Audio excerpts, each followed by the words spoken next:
Hi, Scott Orland with CINEMA-Magazin. The new movie is called Colette, and the star of the film is the radiant Keira Knightley. Congratulations on the movie. Thank you. How much did you know about this woman prior to making this movie? I didn't really know very much about her at all. I'd read 2 of her novels, which is Cherie and The Last of Cherie, and loved them, but I didn't know anything about her life story. I was vaguely aware of the images of her, but only vaguely, but I certainly knew nothing about what this particular film was about, which is her first marriage and her first husband taking credit for the first 4 novels. I didn't know anything about that. But going through this experience, how enlightening or empowering was it for you to see what a woman like this could do, of how she basically took control of her own life? Yeah, I think that's what I loved about the story. It's very much a film about a woman taking control and standing out from the shadow of a man and claiming herself and claiming her identity and claiming her voice. And I loved that. I felt very empowered playing her, and I hope that people feel empowered watching her. Yeah. But I love, Keira, when you talked about identity, because we live in a day and age where everything's supposed to be so clearly defined. Yeah. This is what a man is, this is what a woman is. And here's a woman who kind of blurred the lines. Yeah, I think very few of us feel totally comfortable trapped in the idea of feminine or masculine and what that's meant to mean. And I think that can, as we've seen recently, lead to some very toxic masculinity and can lead to women being very unhappy.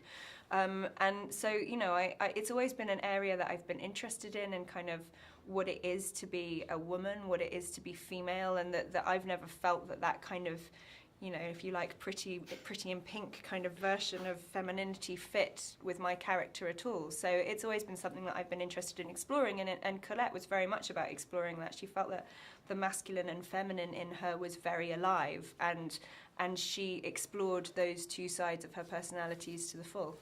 Part of what we sometimes define as masculine and feminine is in the clothing that we wear. And I thought, this woman looked awesome in tuxedos and stuff.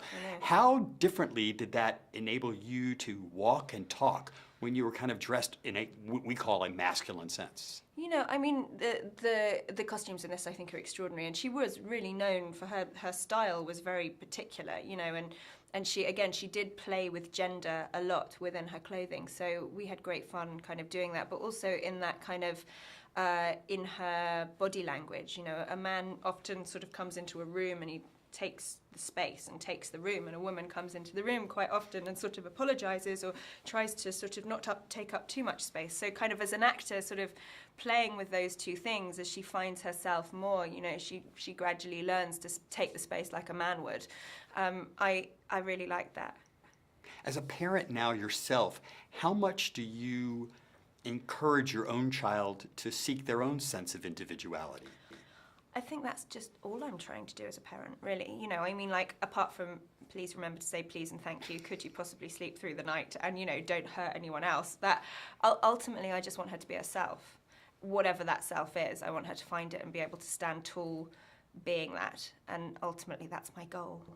And what I love, too, about a movie like this, it takes us as an audience to a location that most of us may never see in our lives. Yeah. And one of the beauties that you have as an actor is this ability to have traveled all around the world. You shot in amazing locations.